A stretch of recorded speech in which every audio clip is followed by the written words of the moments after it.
Hello,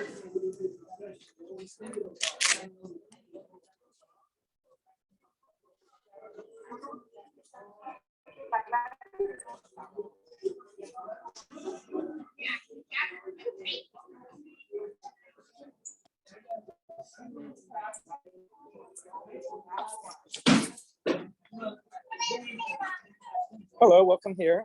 Hang on, we're going to spotlight so that. Excellent.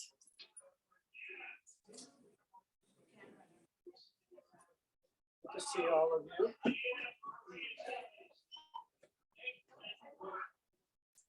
There's some people on the internet. Hi, Judy. Hi, Sarah. We're just letting people come in over here, so give us a couple of minutes. There are people there quicker than here. That's because they only go from the kitchen to the sofa.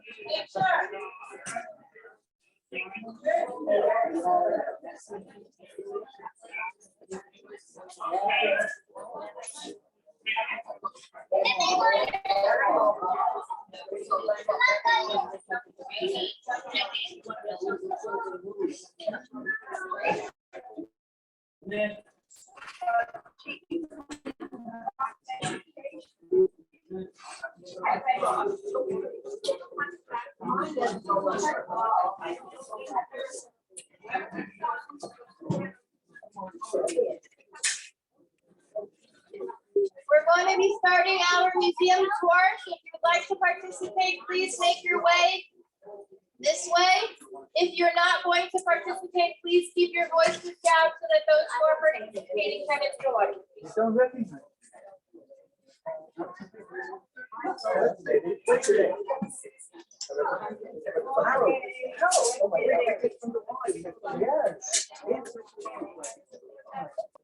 I told her I was coming up here today to see you. Yeah, she's not far away. She's only 2 minutes away. It's already started. Yeah. I do an automatic start.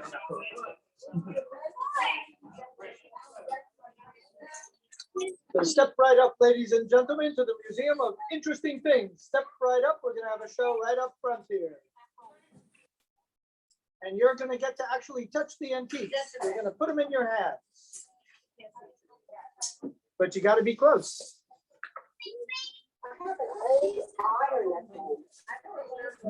That's nothing. Oh, cool. Oh, those are great.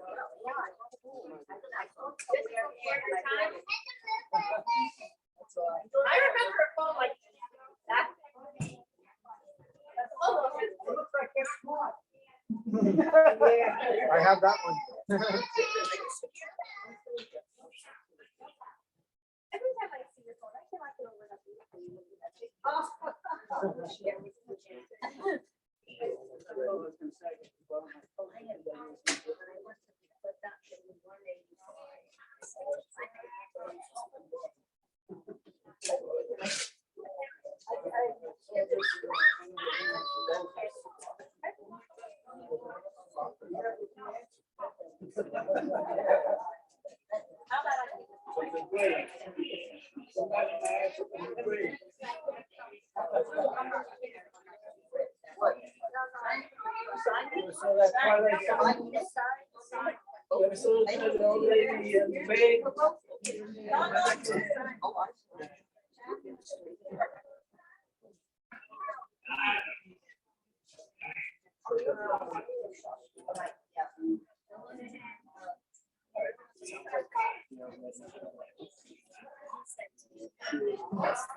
Happy Hanukkah to everyone on Zoom.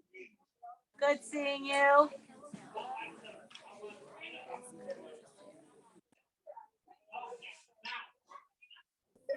Happy Hanukkah to you too. Thank you. I don't know who said that, but thank you. Yeah, well, we used to, during COVID, that's all we did. We were completely virtual. So this is hybrid, new to us. All right, everyone who's Danny's going to be starting. Come on up, guys. We welcome him from the Museum of Interesting Things. Danny has been kind enough to bring the museum to us.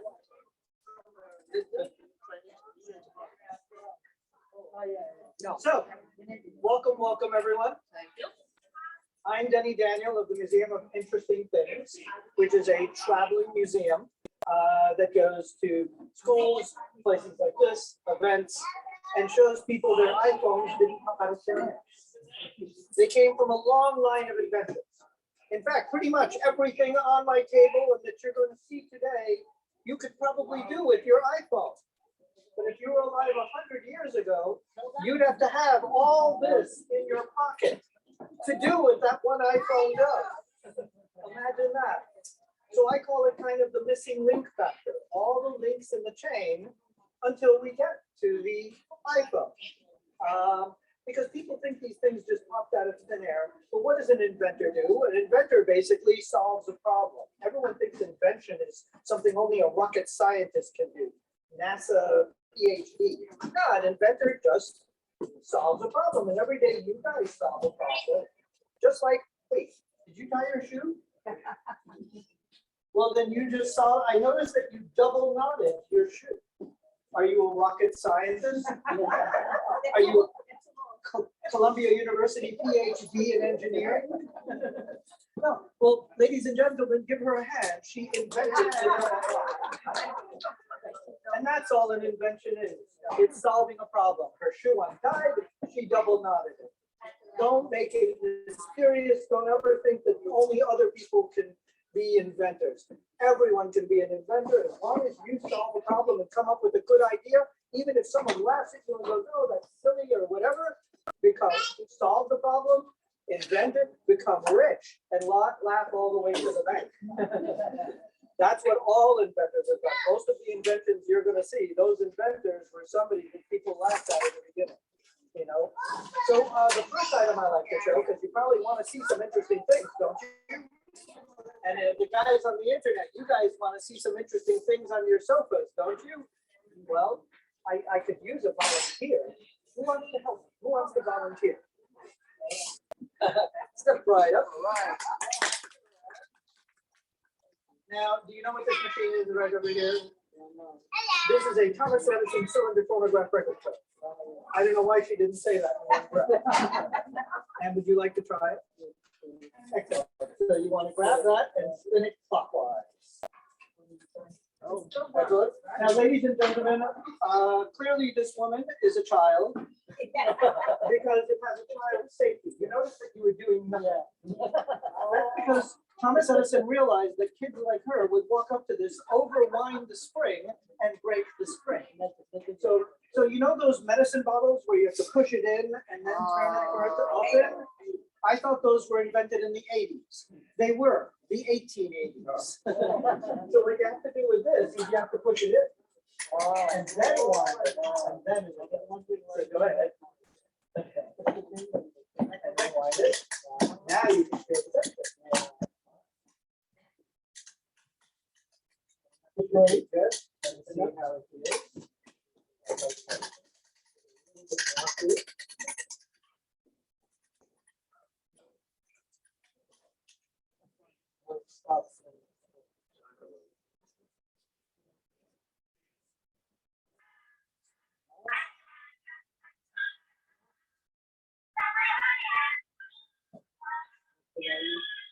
Two-step.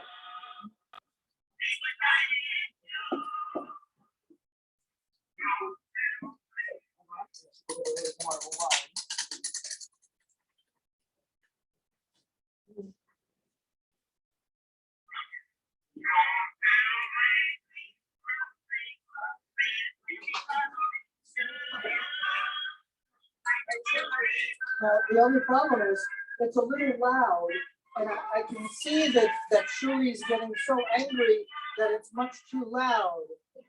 Look how angry she's getting. She's going to shut us down. You want us to lower the volume, don't you? Yes, yes. So yes. See if you can find the volume on that quickly before she shuts us down. What's your name? Shauna? Yeah, before Shauna shuts us down. No, you know what? can you do me a favor? I'm gonna have to have you take off your shoe and your sock. Because the only volume is a sock in there, putting a sock in. And that's where that term comes from. Put a sock in it comes from the Edison cylinder player. No, it's okay. Yeah, I think she'll give you a get out of jail free pass. Yes, good question. So the person you were hearing was Ada Jones, Ada Jones, not Etta James, which was a very famous jazz star. Ada Jones was in the beginning. She started around 1902 or so. And a lot of her recordings, she was very popular by 1912. She was a huge star, kind of the Lady Gaga of the time. I do. She opens for Ada. Yes. And I'm waiting for Ada to go on tour, actually. I want to buy a ticket for that. But yeah, Ada Jones is the first big female recording artist. I'm actually one of her biggest fans. I've got about 30 of her records. And I am waiting for her to tour. And people think it's some sort of voodoo getting sound on these things in the first place. It's actually not mysterious or voodoo at all. Believe it or not, this machine and all record players, this was invented in 1877 by Thomas Edison. And it was popular till around 1929. Then flat records pretty much took over. But they were a competition for many decades, believe it or not. Now, all record players could record, even the flat ones, but the cylinders could record. So that machine could record. And what you did was you got a recording needle, they called it a reproducer, and you got a blank record. And then remember, Ada Jones had what are you doing? had an orchestra with her, right? That whole orchestra would have to be sitting where you are. They'd have to be in the room. And Ada would sing into that horn. So she actually did this back then. She sang into the horn. She would sing, by the light of the silvery moon. And then it worked like a sewing machine, up and down, as opposed to the flat records, which moved air side to side. But either way, you're moving air, just like my mouth, my tongue, makes sound waves that hit your eardrum. What happens when you hit a drum? Makes a noise, right? So instead of hitting your eardrum, you could hit tin, or you could hit Play-Doh, not Play-Doh, he's a big Greek guy, you don't want to hit him. Or you could hit wax, beeswax. So I could say something like, hello. When you play it back, hello. You're just moving air the same way my mouth, my tongue moves air. I make lots of noises with my mouth. Ask my mother. So all those noises you're making are just sound waves flying around the room. So instead of hitting my eardrum, they can also hit the back wall. So if I put peanut butter on the walls, maybe we could play the wall back. So tomorrow when you come here for lunch, if you see peanut butter all over the walls, don't say anything that you don't want Shuli to know. She's spying on you with peanut butter on the walls, which you would clearly never notice. So now she's going to have to use jelly if she wants to spy. The old wax cylinders today only available on the internet. Retailers, stores. Nobody's really making them anymore. There are a few people making them. I can make them, and there are a few people making them, but pretty much you can get them in antique shops.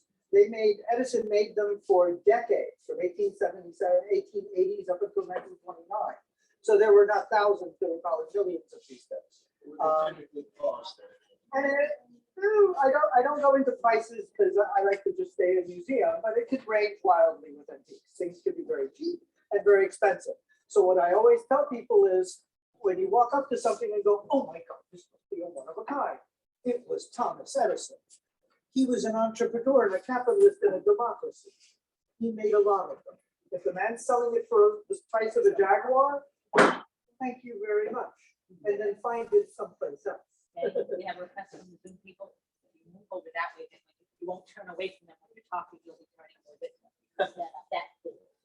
Okay. Well, I've got to be. Oh, okay. So just keep an eye on the Zoom people. But yes, I will. Okay, great. So, like I said, these things you could record on. The original ones were wax. The later ones, like this one, were celluloid, which is just a fancy word for plastic. And I want you guys to see the celluloid. The advantage to Zoom is you can actually read the celluloid. So the name would be here, and they would record on these records. And I'm actually going to pass these out. Hold them. You can hold tight and pass it around. When it gets to the back, bring it back to me. And now you can read it. This is an interesting machine. What do you suppose that is? I can see that. I have butter churns. I could fill the room with butter churns. That's how many butter churns I have.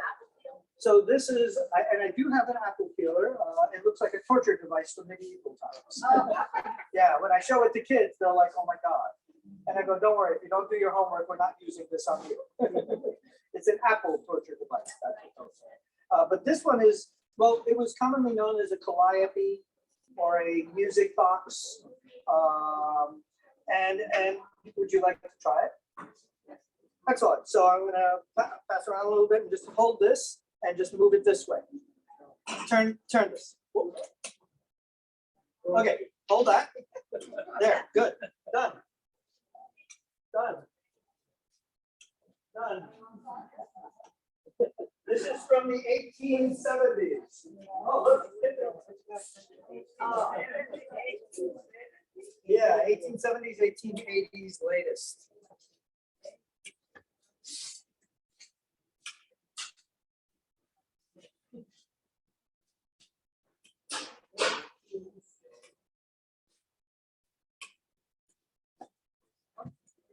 Hold that and turn it that way. Excellent.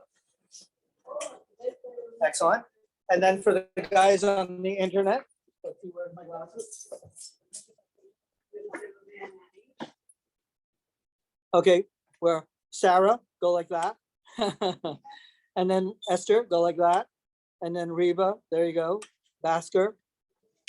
Judy, don't think I didn't see you there. And Rivka, which is my sister's name.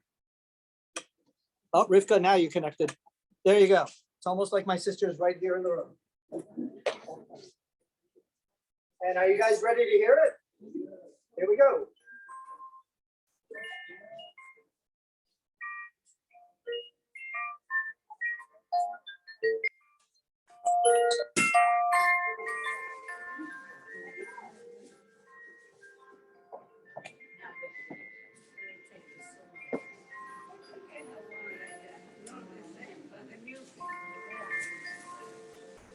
Isn't that beautiful? Now, this thing works on these records, calliope records, which were metal and had holes in them.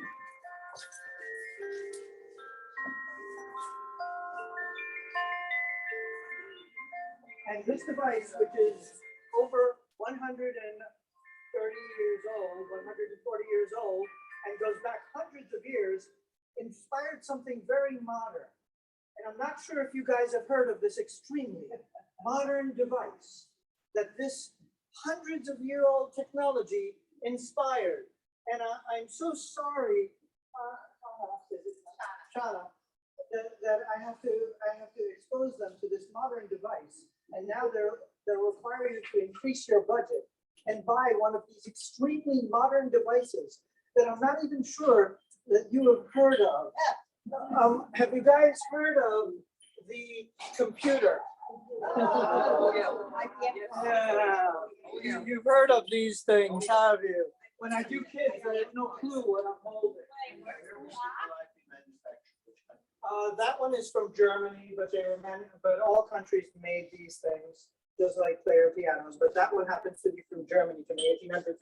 Notice that the computer punch card has the same holes as the calliope record. Yeah, so your 400-year-old technology inspired the computer. How cool is that? Let's show you guys on the internet. See, it's got the same holes. Yep, we used punch cards back when. Yep, punch cards. My sister used to come home with these. She went to Columbia University. She was a PhD She actually ended up working at NASA. She was a psychologist at NASA, so they wouldn't go crazy when they went to the moon. Mechanism in any way similar to a hurdy-gurdy? Kind of like a hurdy-gurdy, more like a player piano. But all these devices, like a loom, were all mechanical devices that were programmed by some sort of punch card or a block of wood with pins sticking out of it, like those old little music boxes you used to have and all that. Now, hold your question. I might answer the question along the way, but what's yours? Yes, I did that in the army, keep on cards, running all the different idea machines 3 years ago. So my sister used to come home with these punch cards, and one time she had a whole stack of them, and I dropped them on the floor, and they went all over the place. And you know what happened then? Yeah, pretty much your program was done. People don't realize that basically these were the program. It was your Microsoft Word, your computer game, you know, and you put it in the computer and it basically programmed the computer with, you know, maybe my sister's name, Connie Levy, and then maybe the classes she took at Queens College or Columbia, and then maybe her social security number. Oh, I should cover that. But yeah. Very early use of the punch cards that Los Alamos. Right, yeah, but the earliest use is, like I said, looms. And looms were basically machines that made your clothing, and they started programming them so that people wouldn't have to sew. Made life a lot easier. So what does that look like?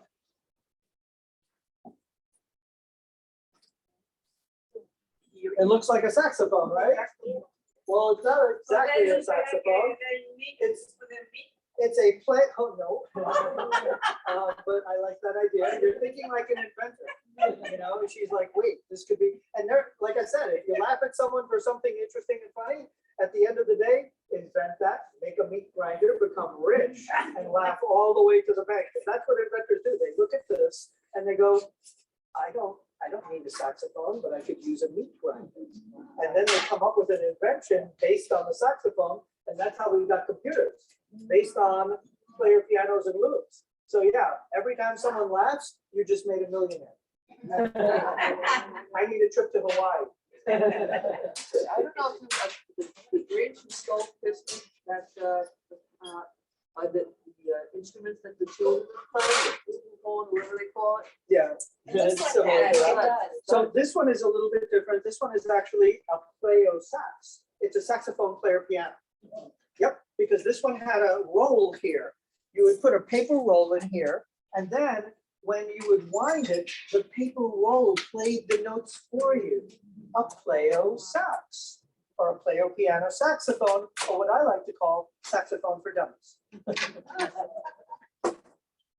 Now, my next device here. This is, and it's got a very cool name, maybe you've heard of it, the camera obscura. A camera obscura or a pinhole camera or a box camera. And these things go back hundreds, if not thousands of years. Wait a second. Hundreds of years ago, thousands of years ago, they didn't have cameras. So what is this thing doing? It's actually a sketching device. So I would look at you guys, and then your image would come in through here, and then I'd see it over here, and I would actually have tracing paper here. And I would trace the image of you guys, or of you guys on the internet. I would do a little tracing of you. You were doing all the work. It's before negatives. It's before the photographic image. It's before all of that. Calling my mother. It's always my mother. We'll call her back later, okay? Remind. So you would be doing all the work. You were doing all the tracing. You were the photographic image. You were the negative. And they feel that fine artists would have used these to do their paintings. Because if I wanted to do a painting of the Mona Lisa, you didn't know you guys were with the Mona Lisa. So hi, Mona. So I would do a tracing of her so she doesn't have to sit there for 3 months while I do a giant oil painting, because you don't want to sit there 3 months, right? It's not that comfortable a chair.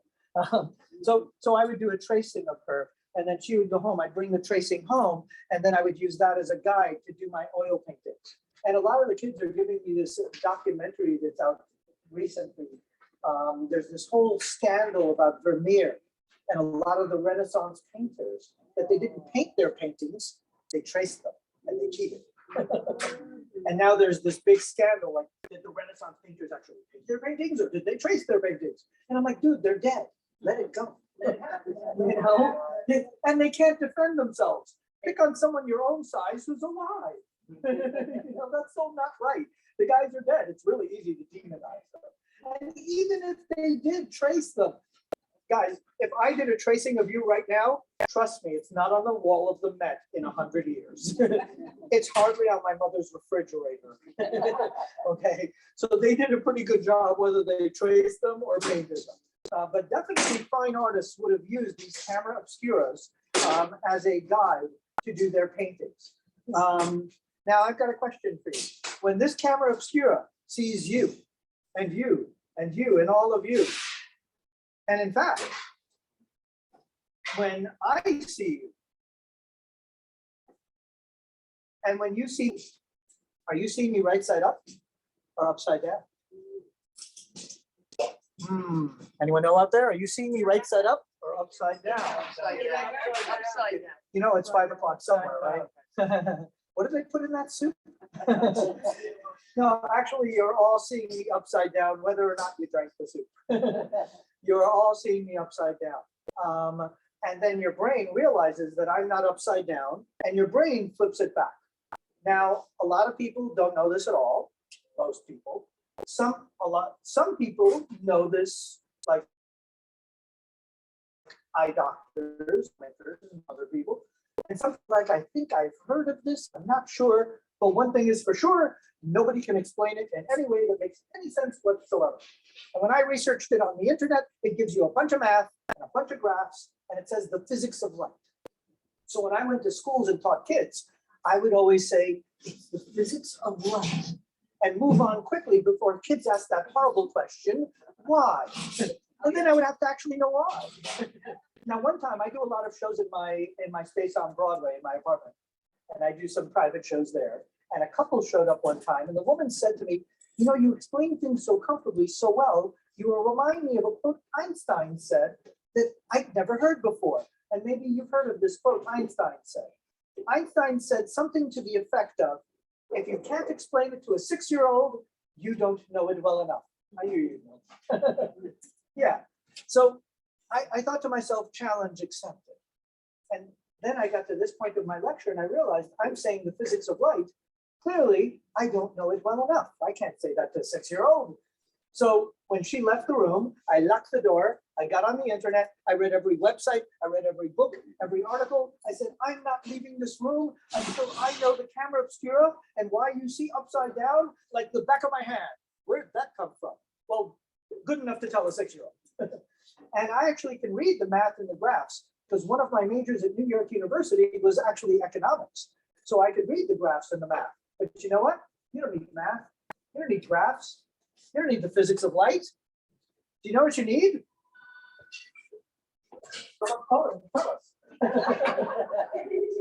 A piece of string.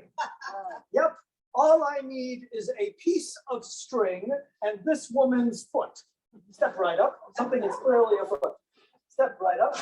All right, what's your name? Pilar. Excellent. Step on that string. Great. Okay, ladies and gentlemen, imagine this string. Are you guys seeing this? You don't really see her foot very well, but let me see if I can imagine her foot. Because otherwise this iPad will fall on the floor. But that's the string. Her foot is on the floor. Pilar, where's your foot? On the floor or the ceiling? Yeah, I know it's 5 o'clock somewhere, but hopefully it's lunchtime. Hopefully it's not 5 o'clock. Yeah, your foot's on the floor. Okay, of course, when I do third graders, they all go on the ceiling because, you know, third graders have to be foot. Okay, your foot's on the floor, and if the string represents her foot, then the string would go up, right? Okay, when you see it from the side of the box, you'll understand why you see upside down. So the image of her foot goes up, goes up, goes up, goes through my box, and when it gets to the back of my box, where is it? On the bottom or the top? That's reflected down. On the top. Exactly. That's why, because her foot ends up on the top of the box, not the bottom, because it's just a straight line. And a straight line doesn't go, beep, beep. A straight line goes in a straight line to the top of the box. And let me have my string back, otherwise my cat will. So I give her a hand, she did a great job. Woo-hoo. And then the image, the light from the ceiling. The light from the ceiling comes down, comes down, comes down, goes through my pinhole. And when it gets to the back of my box, where is it? On the bottom or the top? On the bottom. And that's why the ceiling ends up on the bottom and the floor ends up on the top, because it's just a straight line. So your head, your eyeball is just a box camera. Now, hopefully there's a brain in there too, but that's not my problem. That's your kid's problem. For my purposes, it's a box camera. So the image of her foot comes up like this, goes through my eye, and ends up on the top of my head. And the image of the ceiling goes down, goes through my eye, and ends up on the bottom of my head. And that's why you see upside down. You realize you guys know more than 99% of the population of this country and probably the world. That's Most- scary. Most people, I know, right? Well, that was probably true before this anyway. But most people don't even know you see upside down. The few people that know you see upside down can't explain it to a 6-year-old. You can explain it to a 6-year-old. All you need is a piece of string and this woman's foot. I hope you don't mind lending him your foot. And don't worry, I've got Civil War surgical tools for us. We can take care of that in a jiffy in Europe too. So the next item I have to show you is this one. What the Sam Hill is that? The candle holder. I can see that. It's a flash. Yep, a flash for a camera, a magnesium flash, black powder flash. So you would put black powder in there, and then you would advance this like that, and then go ahead. Why don't you press that button as hard as you can? Excellent. And then it would go flash, and then it would probably blow her head up. It would make a flash, and you take a picture of her using this. This is the one you guys would have guessed a little quicker.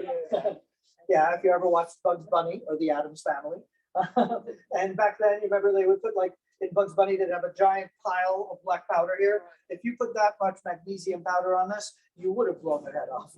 You just want a little bit of black powder on here. And what is this device? It's basically a lighter. You're making a spark.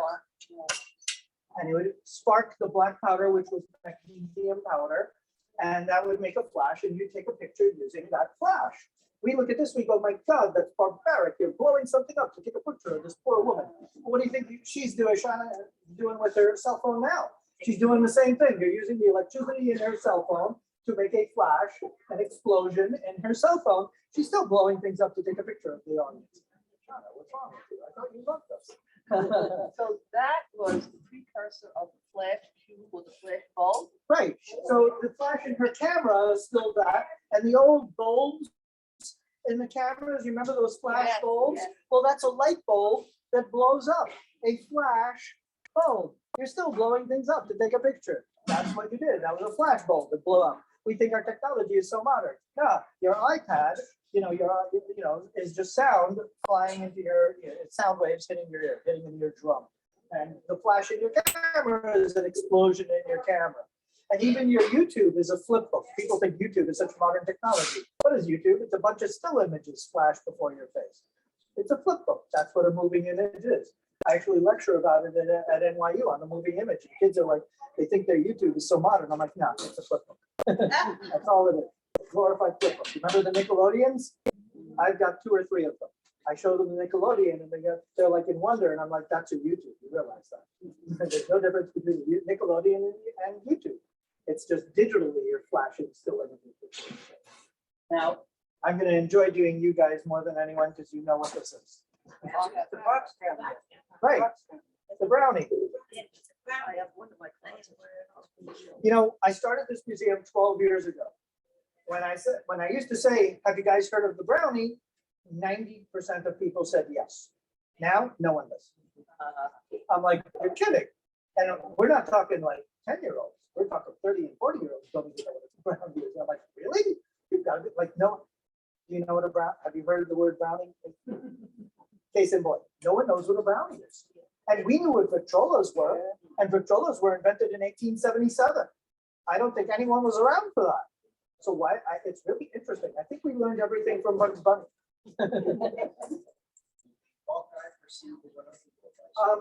So everyone feels that the brownie, when we were kids, when you were kids, when I was kids, was one generation to two generations before us. Everyone's like, I know this is old, but I remember it from when I was a kid, but it precedes me by just a little bit. Yeah, it precedes you by a lot. It was invented in 1901.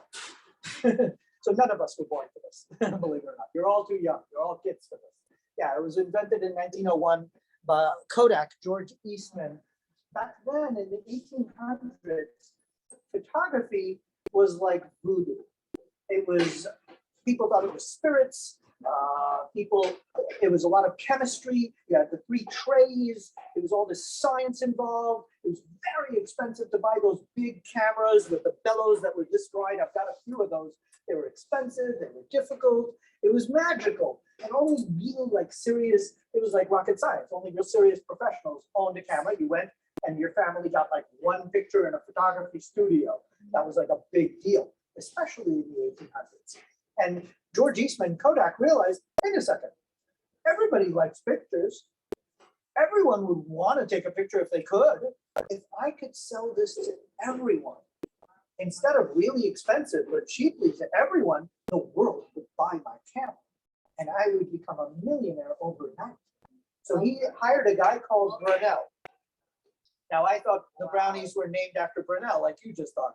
Nope. I'm just thinking of film, which led to like, from there on, it just kept going and going. Yes. Like the So- basic film to X-ray film. We'll get there. Oh my God.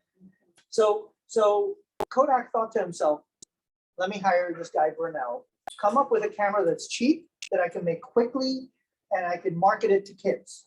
So Brunel said, the box camera, like the camera obscura, just a box with a hole. And what do the kids have to do? Let's take away all the voodoo. All they do is press a button. That's it. You get a box with a hole and you press a button, then give Kodak back the camera. Kodak will take out your film.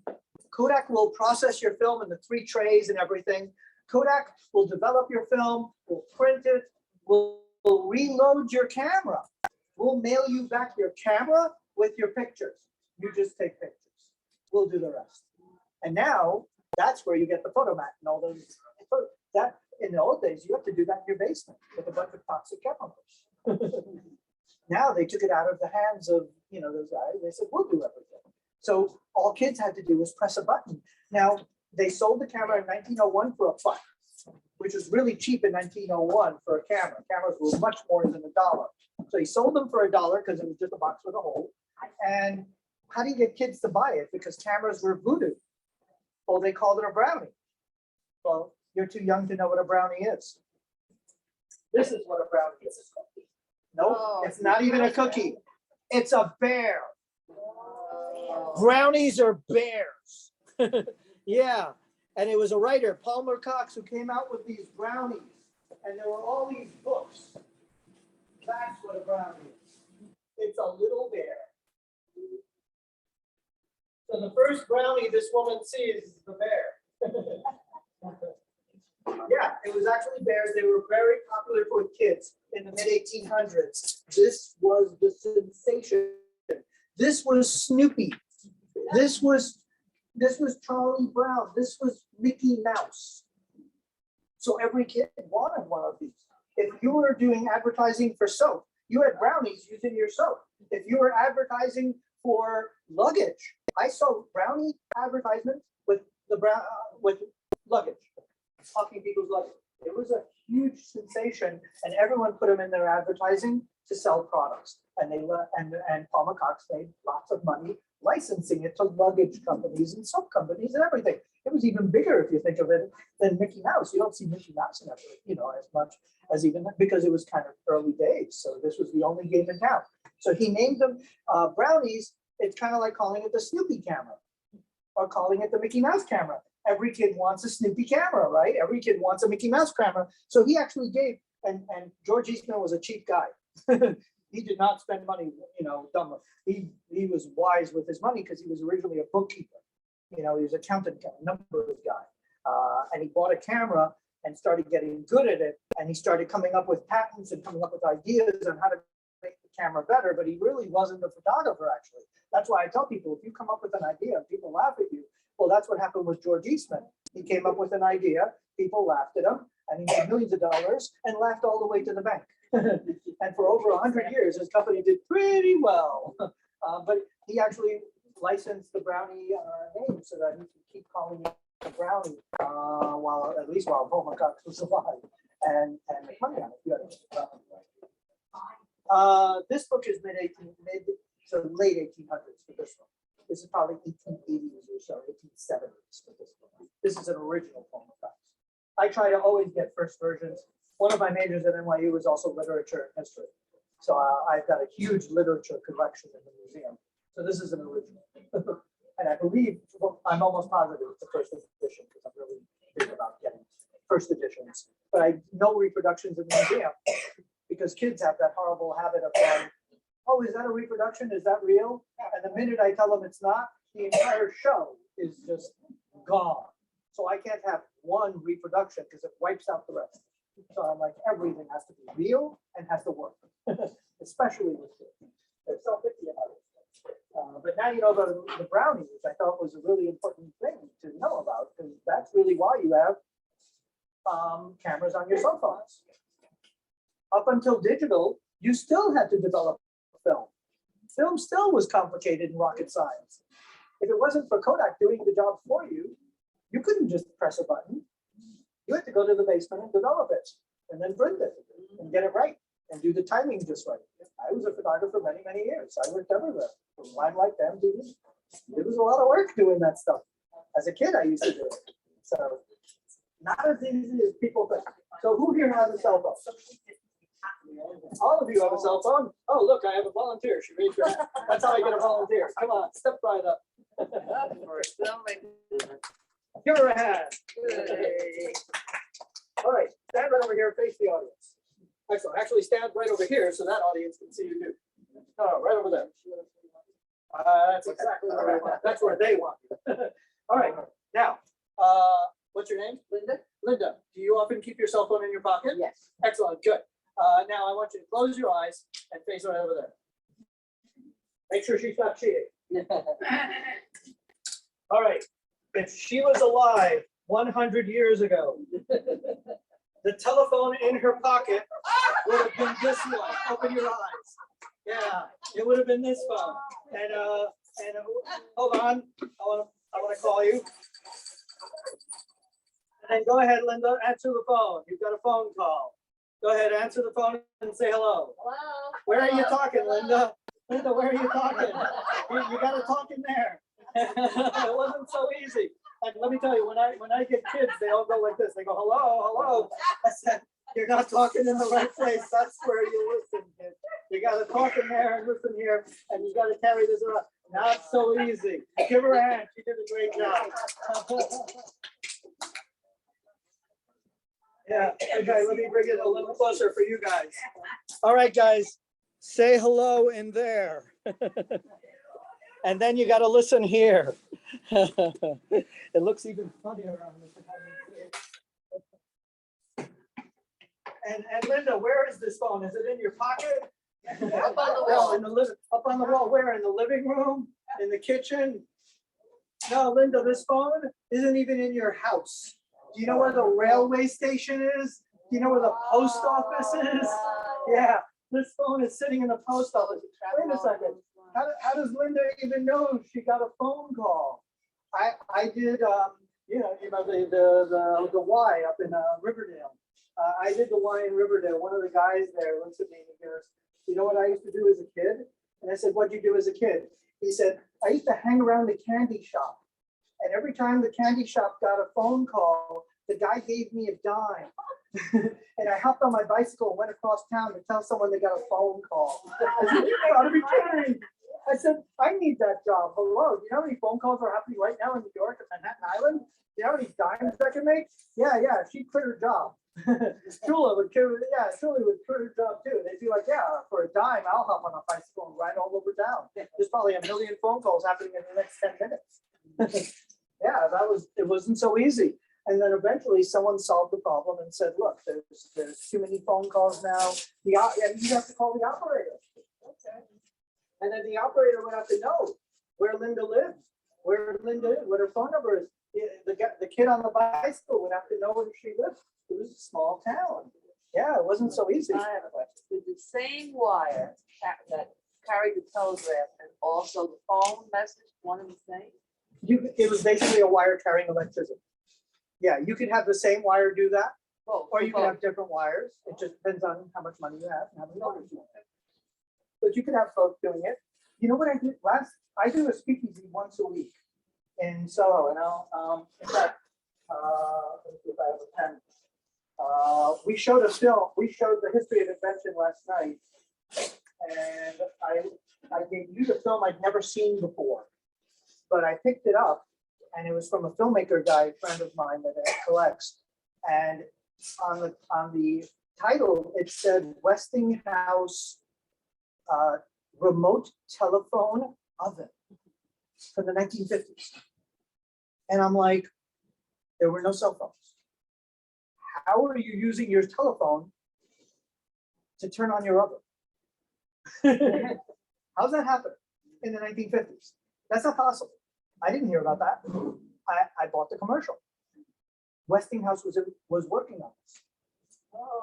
And when I saw the commercial, I couldn't even string up the other projectors because I was so busy, and it was 30 seconds. I had to like quickly set up the other films for the night. I'm doing a presentation. But I was enamored. I just couldn't stop staring because I'm like, how does this work? So basically, when you're making a phone call, the electrical signals that does telegraph or telephone, having your voice, those electrical wires are wires, just like my light switch. So you can turn things on and off if you do it right. So the idea was you would dial a 9 or something, you would dial into your house, and the phone was connected to the electricity of your oven. And so the oven could turn on if you dialed 366 or something. And I'm like, that's incredible. That's what Westinghouse was working on it in the 50s. We almost had smart houses. I'm like, I can't believe they were really working on this. And you saw it had the panel. I've only seen the commercial once, so I've got to view this again. But it had a panel with a bunch of light bulbs, and each light bulb did a different function. And the guy, the announcer, was saying, someday we can control the lights in your house, the oven, the refrigerator. And I said, you could have a remote control, a telephone remote oven. You could have a telephone remote washing machine. And I thought to myself, can you have a telephone remote husband? Can we hook it up to the husband? Ladies, would that not work? Do the dishes, and it would like zap him if he didn't. That works, right? You could have a little zapper, like a very, very low power taser. Dishes now. Laundry later. What was the technology of telephones, these smartphones back in the 1950s? If you're thinking of like the radio phones, that was a radio signal. That was basically, your cell phones are radios. Kids don't realize this. Your cell phone is a radio. It's a glorified radio. You have a radio signal going to your cell phone. The cell idea is cell. And think of a cell as like a honeycomb for a bee. And now the signal's going through these honeycombs, so it's more secure. Until then, you remember the MASH, the TV show MASH, and radar would be like, ringing that thing, and you'd be like, I need, this, I need a helicopter. We got to transport this guy. I loved MASH as a kid. That was a radio phone, but your radio phones were actually the same thing kind of as a cell phone, but the cell is using a different frequency, and it's traveling through the, think of it as like kind of a tube. So that way it didn't drop calls as much. So it was much better than the radio phone, but it's still a radio signal. You're still dealing with radio waves. So basically, you have a glorified radio in your head. People don't realize. And that's how these things work. But it's a good question. What the frequency excessive to the public on their radios? It could be, but the FCC, that was the problem. The FCC, we would have had cell phones in the 40s and 50s once they were thinking about it and developing that concept of having the cell technology and more cells and everything than having these radio towers, which were further and dropped calls more. The cell towers were a little bit more secure and better, but they didn't give them, putting it simply, imagine you're going to spend millions of dollars on researching this, but we'll give you 5 phone numbers. It's like, dude, how are we selling only 5? We'd have to sell them for $3 million each. Who's buying a phone at $3 million? You know, like what's the point? It's not cost effective. Until they started to free up the bandwidth for everyone to have it and free it up for the public, it was just not cost effective. But so the first cell phone call, anyone remember this? Oh, yeah. The brick. The 1980s. And thanks for the segue. I wanted to talk about this and I almost forgot. So this was this is a cell phone. These are the first cell phones. And the guy who invented this was Martin Cooper. He made the first cell phone call like April 3rd, 1973. But it was a race to make a cell phone call back then.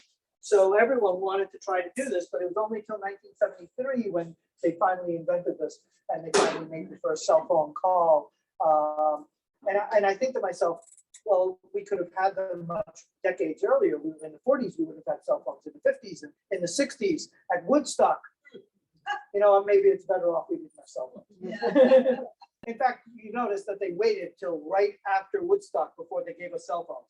That's because, you know, at Woodstock, it would have knocked down the entire system as everybody was calling their, it was Woodstock. Thank God they didn't have cell phones. So the next device I have to show you, I have a question before I show it. Have you ever seen 3D movie, 3D photography? Have you ever seen anything 3D? How long do you think we've had 3D? What do you think? 5 years, 10 years, 20 years? What do you think? I'm going to give you a hint. Have you guys heard of a guy called Abraham Lincoln? Yeah. I have 3D pictures of Abraham Lincoln. Yep. Believe it or not, 3D begins not even with Abraham Lincoln, because I'm on the board of the 3D Society. And we researched it, and I'm on the board of the 19th century and the Beaux Arts and all these other. I'm the most bored person you'll ever know. I'm on like 10 boards. So we researched it. We found out photography begins, believe it or not, in 1839. That's the beginning of photography, 1839. Daguerreotypes is a French guy. And as soon as they started doing cameras, they started making cameras like this one. 3D, 1, 2, 3 lenses. So raise your hand if you have 3 eyes. What's the 3rd lens doing? What does that do? What is this 3rd lens doing? This one takes your soul. We'll discuss that later. This one is for focusing. Because you never want to focus on your right eye because it only sees the Zoom people. And you never want to focus on your left eye because it only sees that guy. You want to focus on the middle. This one is the viewfinder. You want to focus on that guy right over there. Because, you know, one is seeing it too far to the left, and one is seeing it too far to the right. For example, when you guys look at me, are you seeing one of me or 2? You know, it's 5 o'clock somewhere, right? You're all seeing 2 of me. Even you guys, you're all seeing 2 of me. And your brain puts the 2 images together, realizing that there isn't 2 of me. Try this trick. Everyone try this. Put your thumb in front of your face like that. You guys too. I want to see your thumbs. Okay, close one eye. Close the other eye. Switch back and forth. Your thumb is moving, but you're not moving it. That's because your right eye sees your thumb a little to the right, and your left eye sees the thumb all the way to the left, and your brain puts the 2 thumbs together. You're seeing 2 shoelies, and she needs to get 2 salaries for that. He's okay with that one. If there's 2 of me, I make double salary. That's how it works. And back pay. when you were born, you saw two mommies and two daddies and two doctors and two husbands, and you realized asking permission from your parents twice, and that means 4 times, would be terrible. So you put the parents together first. No, I'm kidding. You put everything together because you realized there wasn't 2 of everything. That's how that camera worked. That camera would take one picture a little to the right and one picture a little to the left. So you get the curvature this way and the curvature that way. And you realize that these are not flat cardboard cutouts of humans. These are humans with some depth, physical depth. I don't know about the other kind of depth. So that camera would have taken 2 pictures and it would have come out on a picture like that, a stereo view.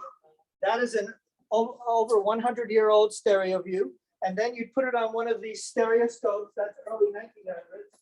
This one is 1880s. So that is a stereoscope from the 1880s. And you would put it in your eyes like that.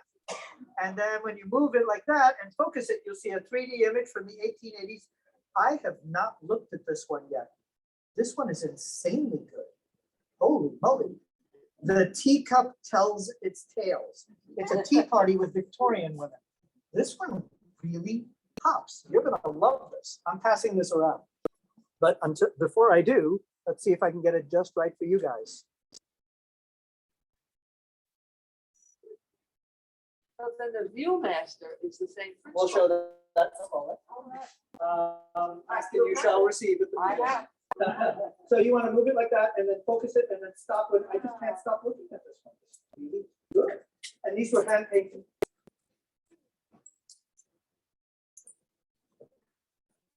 And this one is a very cool one of a horse and carriage. And this one, I've used this one 1,000 times and never looked. It's really good. This is also a really good one too. And this one was an old medical one. This one has all these numbers here because some people have eye issues and it helps them. And some people don't put the 2 images together and they get headaches because they see 2 at the same time and it bounces back and forth. So this is kind of like if you break a leg and you go swimming, it exercises the muscle of your legs. This exercises the muscle of your eye also helps teach you how to put the 2 images together. So pass this one around. I'm going to get to the back of the room, just bring it up front and bring it over to me. And since we mentioned the Viewmaster, I'm going to bring it up right now. My Viewmaster. There is the Viewmaster, which we all know and love and grew up with. And our stereo magazine, we came up with a cool, they came up with a cool article about these. And it's very interesting. And I researched it a little further. These were invented, it was 2 guys that went rock climbing in the Midwest. One guy owned the Sawyer Photography Company, and another guy was an organ grinder maker. Go figure. And of all things, the organ grinder guy said, I've got a great idea for 3D. Instead of having cards, and you have to take out the card, put it in the card, take out the card, put it in the card, you have a wheel. And as the wheel turns, kind of like as the stomach turns, as the wheel, remember the Carol Burnett show? As the stomach turns? Yeah, nobody remembers that anymore. Oh, they're on? As the stomach turns. So as the wheel turns, it would change the image, and now you don't have to take out the cards as often. And the guy who owned the Sawyer Photography Company told the organ grinder guy, that's a great idea. If we survive this rock climbing, we'll invent it and become rich. Well, they survived, they talked in the lodge and they figured it out and they invented the Viewmaster. 1939 is when that happened. This one is from the 40s, maybe early 50s latest. You need both eyes to see the piece. Yeah. I could never see anything. One eye isn't, yeah. Like I said, there's some people who either one eye is missing or it's off, or it just, sometimes the people have that ailment where they don't put the image together. There was a woman who went to a Martin Scorsese 3D film, and by the end of the film, she was cured. Because like I said, it's a muscle, and sometimes you just need to have it practiced. And after a 3-hour movie, she got enough practice, and all of a sudden she could see 3D, and she's like, "Oh my God, I'm cured!" And I was like, "Wow, that's kind of cool." But if you have, if one eye isn't working, then it's not it's a different matter. But soon they're going to solve that by having the electrical signal bypass the eye and go right to the nerve ending and right to the brain. And soon they're gonna solve blindness. And I've got a friend who are blind. I got a question for you. Did you know that, you know, the Viewmaster, did you know they made a talking Viewmaster? Did anyone know they made a talking Viewmaster? Yep. And I thought to myself, really? How's it talk? What does it do? Is it ghost? How's it work? So I thought I need to own one for the Museum of Interesting Things. Clearly, it's an interesting things. So I bought one, and I literally bought it, and 5 minutes later, emailed the guy and said, "How's it talk?" And he goes, "There's a record." I go, "Where's the record?" He goes, "On the reel." I go, "Then how does that work? I don't understand." He goes, "Dude, you bought it. It's on the way. You're going to see it in 48 hours." I said, "But I'm curious. I got to know now." And I emailed him like 200 times. Finally, he got sick of me. And he stopped responding. He's like, "The guy's going to get it." He put it in the mail in 5 seconds saying, "God, I can't handle this kid." Finally, it arrived. And there it is. The talking Viewmaster. I've got Planet of the Apes. The talking Viewmaster. And there's the pictures that we all know and love. Right. Everyone recognizes that, right? But look, on the back, there's a record. Chelsea, is that you? No, that can't be. Because I didn't tell Chelsea about the record. And I can't see anything. Basker. You look like my dear friend Chelsea. There it is, a record. Right on the back. And you put it in a larger machine. There it is. I don't know if that was your question, but there it is. The larger machine, the talking Viewmaster. And I'll show you guys. It was a larger machine that had batteries, and it would play the record on the back of the pictures as you were watching. It was kind of like one of those PowerPoint things where I'd say, "Okay, you know, this happened. Spider-Man did this," and then beep, go to the next picture, and then you go to the next picture. It was a talking Viewmaster. 1930 song.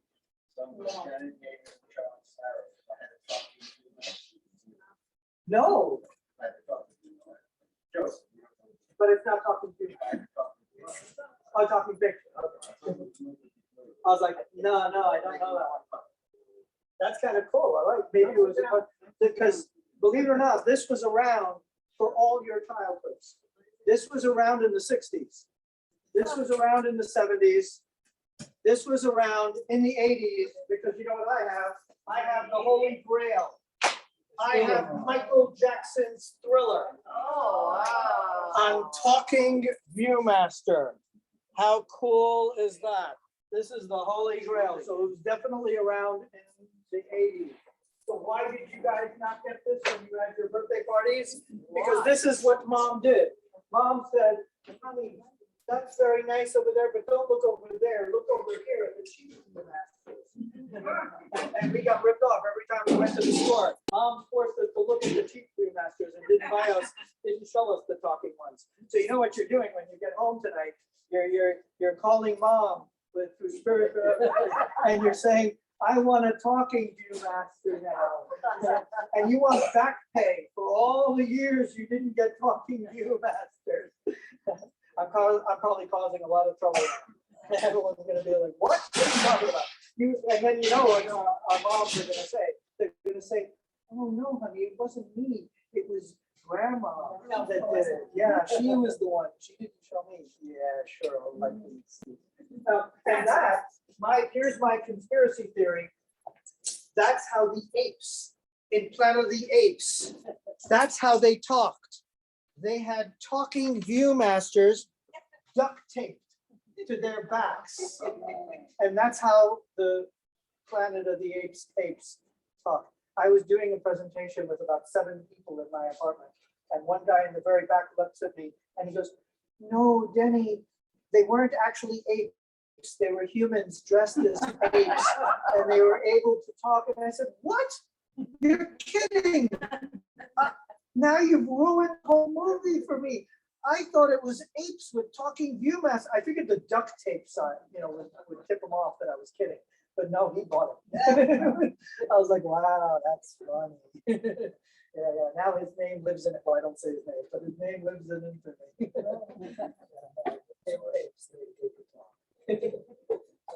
It saves money.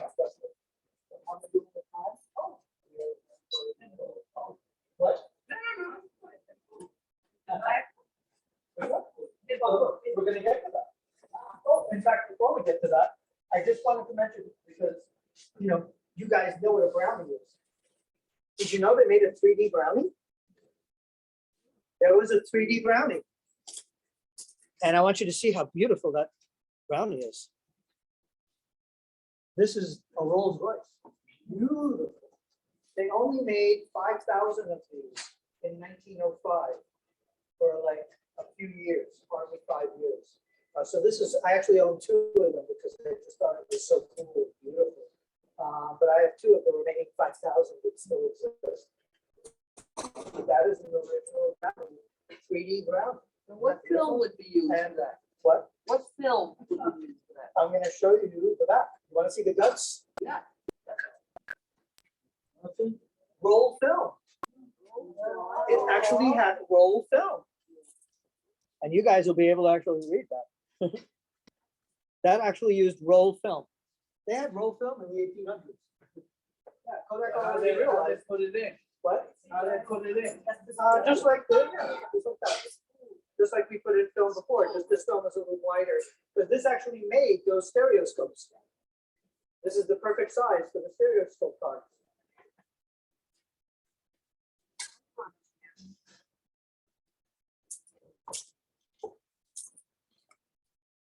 So this is the camera that would shoot these. And they actually had this very, very ornate, beautiful wood tray that when you took the pictures, you put it on the tray, and that's how you develop the film. I picked up one of those trays. It's really interesting. I do a whole show on the history of photography, and I teach that at NYU. And I show them how the whole process works. This is kind of a smorgasbord. This gives you a little of everything in the show. But with that one, I go a little more into detail. But yeah, I actually have the tray, the wood tray that you would develop the film.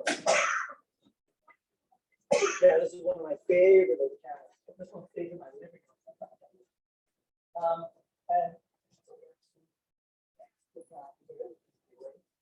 everyone remembers the abacus. Yeah. And this one is from, well, this was popular in the 50s and the 60s. It was the number 8. I had to get a cute one because, abacus are kind of like violins. They basically look the same. You buy a violin today, you buy one from the 1800s, it looks like a violin.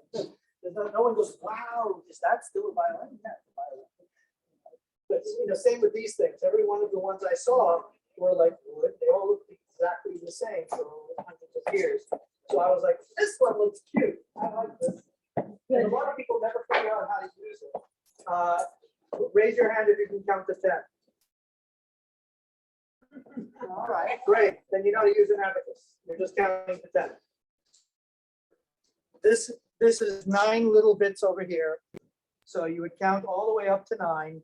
When you get to 9 and you want to do 10, you move these down because you're holding too much, and you just do 1.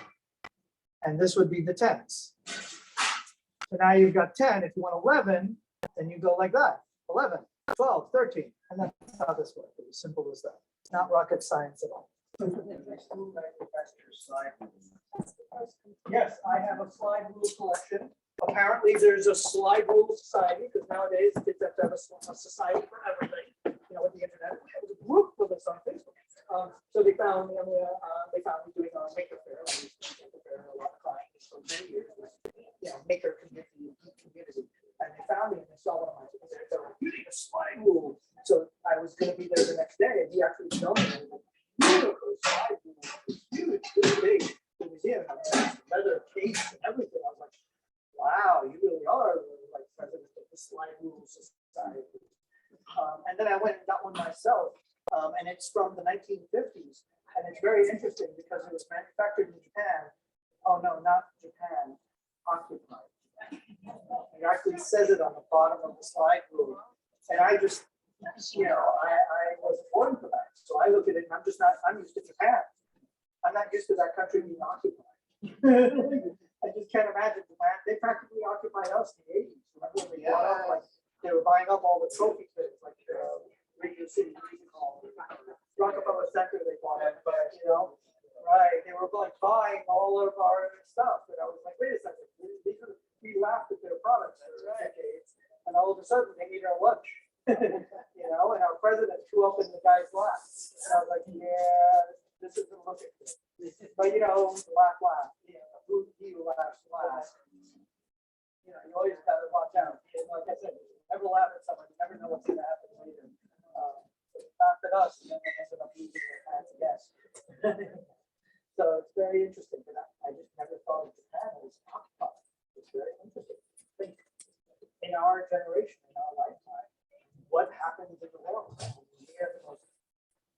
We looked at the horse and buggy generation, and we were like laughing at them, those guys.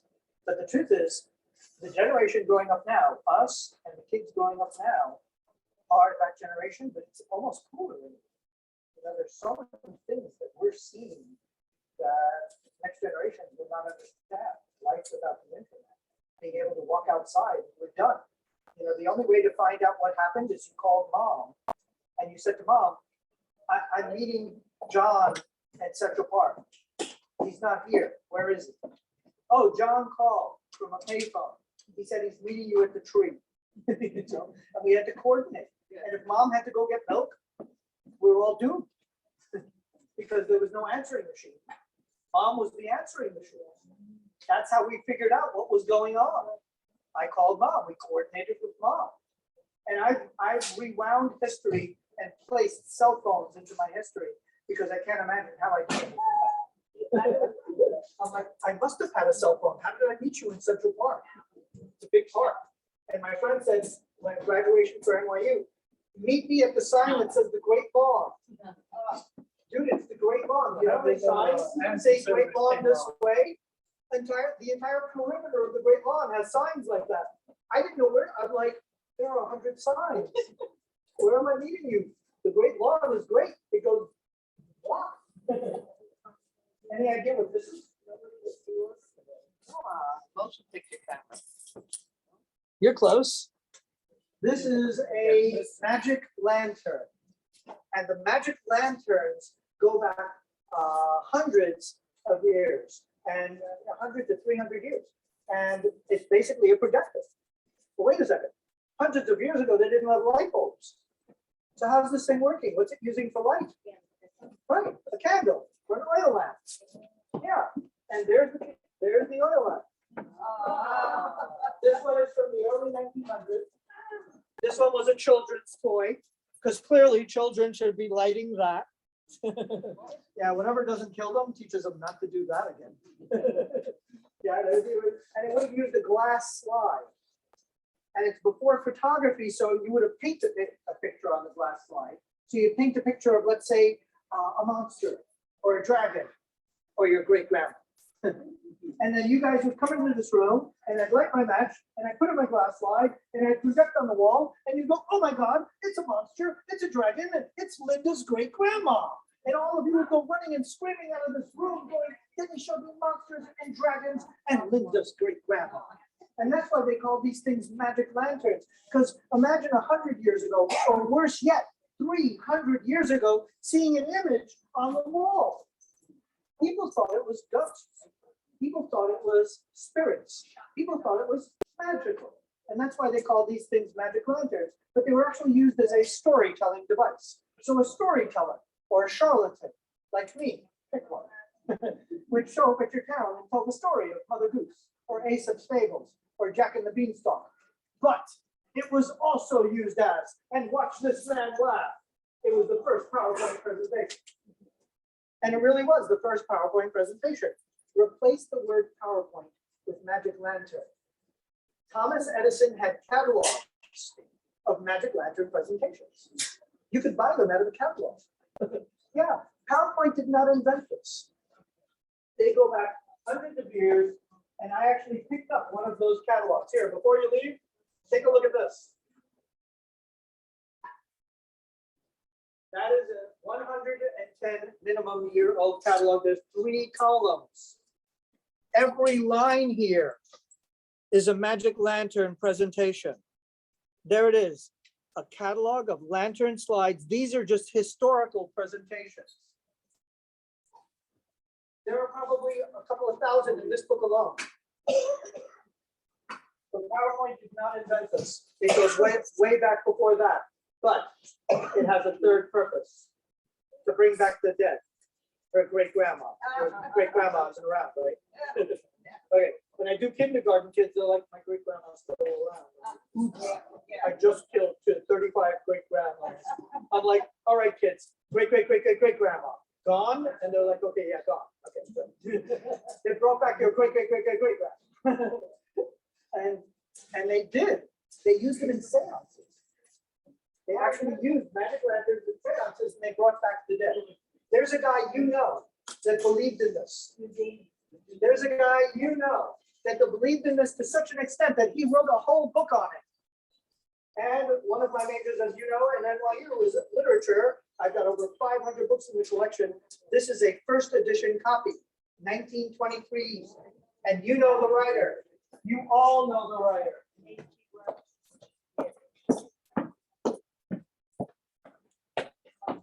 Sir Arthur Conan Doyle, the writer of Sherlock Holmes. The writer of Sherlock Holmes himself, the most logical, smartest detective in the world. That is a first edition copy of this book. The most logical detective believed in the case for spirit photography. He believed in spirit photography. And look, I've got it. I mean, is there not a ghost right behind those two pictures? I mean, is this not photographic evidence of ghosts living among us? I mean, look right there. Is there not a ghost? Right? Is that not a ghost of her great grandma hanging out behind her? Is this not a ghost? I mean, guys, look right there. Is that not a ghost right behind those two people? I mean, clearly, when you take a picture of this woman here or anyone there, there's a ghost of her great grandma hanging out behind her shoulder. And if you print that picture, it comes out in the photographic image because look, it's right there. It's right there. Yeah, yeah. Right And if it's in this book, it must be That's true. right. Oh my God. Just like if it's on the internet, it must be true. Yeah, what's going on here? Boy, Basically, you've got double exposure photography. So we take a picture of, let's pick someone on the internet. We take a picture of Esther. We take a picture of her great-grandma, great-great-great-grandma. And we put the two pictures together and we got double exposure photography. Basically, it's double exposure photography. That's all you do. You just take the two pictures, put them next to each other, you got your great-grandma hanging out right behind you. But Conan Doyle really believed this. He didn't write one book. He wrote 5 books on the subject. I got all 5 books in 1923, first copy. Ectoplasm was supposed to be the ghosts coming out of your mouth. And there are pictures of these ectoplasms where you have these things. I've seen the pictures, they're really interesting. You have some of them in there too. It's supposed to be like the ghostly spirit of something coming out of the body or something, or hanging out behind you with the ectoplasm. But it, basically, he believed this. He went all over the country. He actually was not doing her Sherlock Holmes as much as this. He hated Sherlock Holmes by the end and was like, yeah, it's all about this spirit photography. It was part of these societies and everything. There's a guy you know that didn't believe in it. There's a guy you know that didn't believe in it to such an extent that he went to seances to debunk them. And that man was the great Harry Houdini. Now, you guys want to laugh? I do kids. And when I do a show with kids, you're not going to believe what the kid, I go, the great Harry, and you know who the kids say? Harry Truman. Whoa. And I'm like, how old are you? I'm like, I'm not old enough to know Harry Truman. Why are kids guessing Harry Truman first? And I was like, and quickly. I'm like, the great Harry. And they're like, Truman. And the first time I heard that, I almost fell over backwards. I'm like, why do you know Harry Truman. It's not like you voted for him. What's wrong with you? But kids often will say Harry Truman. And you would think Harry Potter. I mean, he doesn't exist, but at least he's, at least it's close. At least it's a magician. But yeah, kids actually statistically over 50 people will say Harry Truman. Go figure. I think they're not as young as they're telling us. I think they're actually 75. They're just not telling us. They came out at 75. And they go in first grade. If you've met a couple of 75-year-olds, some of them are also in first grade. I'm in kindergarten. Kidding? So yeah, Harry Houdini, a magician, obviously knows trickery. The story goes like this, and it's a beautiful story. I actually first learned about it at the Jewish Museum here in New York. They had a Harry Houdini exhibit, and because I run this museum, they let me go through the museum when it was closed alone. And thank God they did, because I was in tears in the exhibit. Thank God there was no one there. It's such a beautiful story. It's such a magical story. It's so sweet. Harry Houdini was very close to, and you should, it's a whole show in and of itself. So research it, learn about it. It's a really cool story. I'll give you the version of it. Reader's Digest version. Harry was very close to his mom, and his mom passed away when he was famous, and he never got to say goodbye to his mom. And in this lecture, I'm not saying there's no God. I'm not saying there's no heaven and hell. There's no Bible. There's no life after death. What I'm saying is double exposure photography is trickery. It ain't your great grandma hanging out behind. So Harry Houdini thought, if there is a life after death, then maybe I can tap into that energy and say one last goodbye to my mom. Now, I'm a guy that's worked at Coney Island. I like to think of the silliness of the first time. Because think about it. You've got Harry Houdini in the room. And you're telling Harry Houdini that you talk to dead people. You'd better talk to dead people. You'd better be really good at talking to dead people. Because Harry Houdini is going to bust you, right? He's going to figure it out. So he brings Harry Houdini into the room. Step right up. Yeah. You guys didn't know. Good. You guys didn't know you were with Harry Houdini. So, step this way so they see you. Eric Weiss. Yes, good. Wait, come over here. Okay, so he brings Harry Houdini into his room, and he brings his mom into the room. And his mom goes, you didn't know that was your mom. And his mom goes, Harry, it's good to see you, Harry. You look wonderful, Harry. I miss you, Harry. And Harry goes, there's one problem with this picture. Harry Houdini's mother was Jewish, and she spoke Yiddish, not English. Yeah, he didn't get the language right. Oops, one small detail. And Harry busted him right away. And he got really pissed. He said, look, I'm a magician. Clearly, you can give him that. The story is that after he died, his wife every Halloween, as you know, he did a seance, and he said, if my spirit survives death, then somehow or other I'll be able to make contact with me.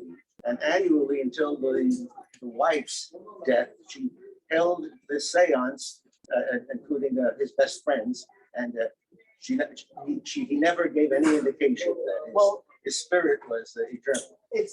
The way he didn't give an indication was he had a password that he gave only his wife. Yeah. And whoever conjures Harry Houdini, if they didn't know the password, that's not Harry. And the wife knew the password and went to her grave, not telling people, because obviously if she told people, then they would know. But he said, everyone's going to try to bring me back from life, from death. So Harry said, if they say this password, then it's me. And that's how she figured out that everybody was a fraud. And he went all over the country defrauding people when he was alive. It was a big thing with him. It meant so much that he curtailed his magic in order to do this, because he said, and this is so beautiful, he said, look, I'm a magician. This stuff is fake, but these spiritualists are using your heart to take your money, to cheat you. And he said, that's not fair. And I was so proud, I was just so amazed. It really was a passion project for him. It really meant a lot that people were lying and using your heart to take your money. He said, magic is fun, that's television. But this is not television, this is someone playing with your emotions, a scam. And he really went all over the country to take care of it. And it was, and he, yes, yeah, yes. And it became a thing with magicians today. I'm actually in touch with the magical community in America. And they're still doing it. The reward still stands that if someone speaks to a dead person, that they will give them this large sum of money. Do you think anyone won that money? Nope, nobody's won it. I believe that. So when my mother died, when my mother was dying, I went to church, thank you. She was at one point, she was like that. I feel my hand like that. And I saw a vision. She was walking. My mother had 13 years in bed. She was walking, riding, and then I forgot to pass this around. Put your emails down on that and I'll invite you to my speech. so I really believe in that. Yes, their cards up over here. So we're pretty much, oh, one last thing. Very important. One last thing. Believe it or not, Harry Houdini was friends with Sir Arthur Conan Doyle. And they argued about this so much so that they unfriended each other on Facebook. In fact, ladies and gentlemen, I have the proof they did. And here it is. This is Harry Houdini's book, first edition copy of Harry Houdini's book. And look, first edition copy, 1920s. And look what he did on the title page. He put a picture of him with Sir Arthur Conan Doyle as friends. He said, we argued, but I respect his opinion. I put him right on the cover as friends. So he did not upset each other on Facebook. And that, ladies and gentlemen, is my show. But wait a second, except for one thing. Remember, I got a phone call from my mother. And I promised I would call my mother back. Guys, is it okay if I just call my mother real quick? Is that all right? I'm so sorry to interrupt this show to call my mother. Hold on, wait right there.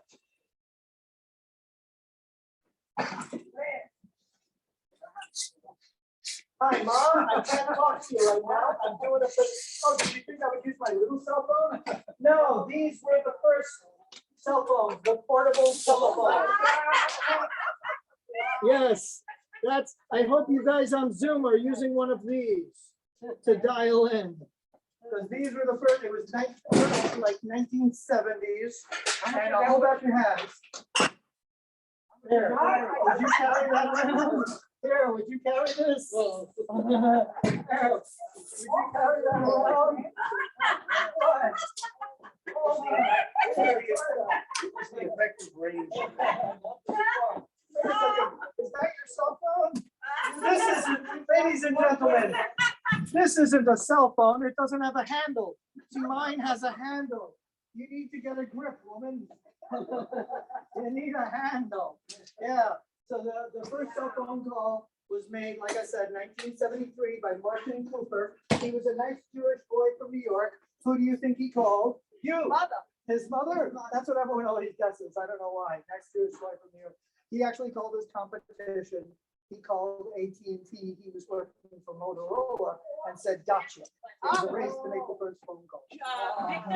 And Martin Cooper is still alive, but moved from New York to California. I'm in touch with him. He loves our presentation, but he's a great inventor, comes up with fantastic ideas and still comes up with cool ideas. But he is the guy to make the first cell phone call. It was April 3rd, 1973, right off the streets of New York. And that actually Just what I need with the girls' party.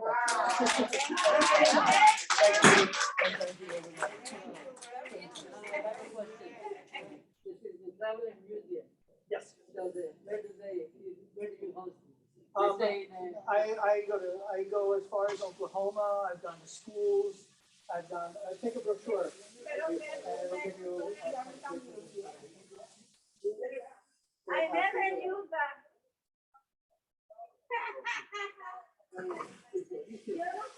but yeah, I just go Broadway and all of it. But on Broadway 8th Street, I do private shows.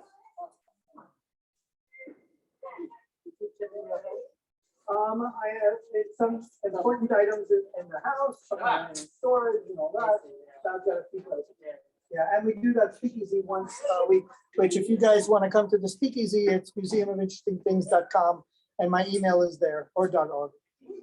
And if you email me, I'll invite you guys to the speakeasy, where we show 16mm films. What would the range be, like 10 to 20 miles? I took people that had those phones, and the range wasn't that good, and they hard to use it. You know what I did? When they got a phone call, they said, "Hi, who is this?" And they said, "Great, I'll call you back from a payphone," and they hung up because it costs like $300 a month in the settlement, at least. Yeah, it was really expensive to make a phone call. You're welcome. You're welcome. And we did it just on time. It's exactly 3:30. You have your cell phone with you? No, it's over there. Remember I mentioned this, I referred to your phone, I said I had a couple. Right. Thank you. Thank you. I didn't write it down. Right now, on YouTube. Oh, no, no,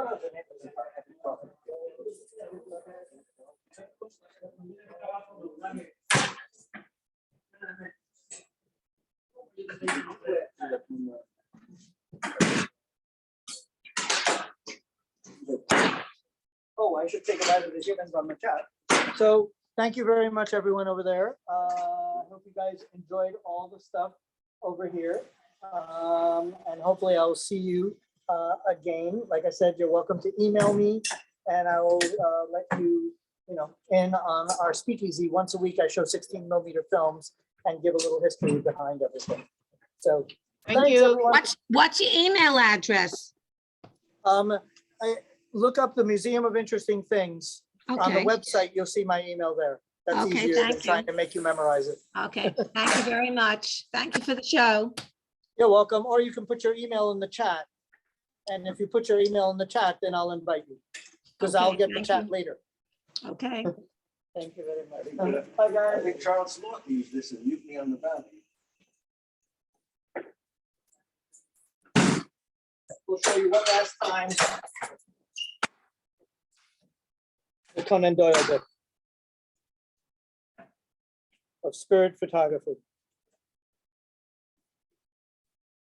All right. Bye, everyone.